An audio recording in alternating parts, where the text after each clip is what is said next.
তো যে জন্য আজকের এই ভিডিওটা করছি এখন আমি। হ্যাঁ, এই কিছুক্ষণ আগে যে একটা 22 মিনিট নাগাদ যে ভূমিকম্পটা হয়ে গেছে, আর সেটাতে আমাদের বাড়িতে একটা বিরাট বড় ক্ষতি হয়ে গেছে। তোমরা তাড়াতাড়ি এসো, দেখে যাও। এই দেখো,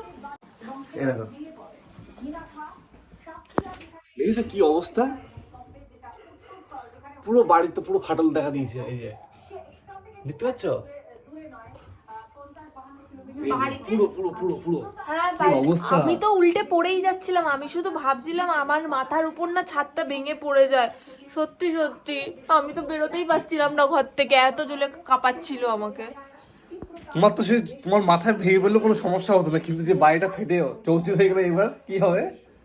সরকার কি আমাদের কি ক্ষতিপূরণ দেবে? ভূমিকম্পটা সরকার ক্ষতিপূরণ দেবে?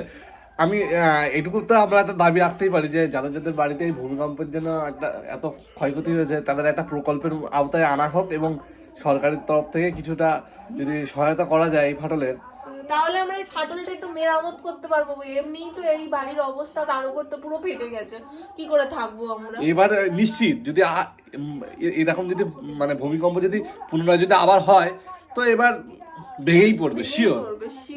মানে নিচে আমি একদম মেঝেতে ছিলাম, মেঝেতে, এর জন্য আমাকে উল্টে ফেলে দিচ্ছি। তো যাই হোক, তোমাদের কাদের কেমন ক্ষয়ক্ষতি হয়েছে অবশ্যই কমেন্টে জানিও। তো ভিডিওটা এর জন্যই করা যে তোমাদেরকে দেখানো এবং জানানোর বিষয় ছিল একটু। তো ভিডিওটা এন্ড করছি।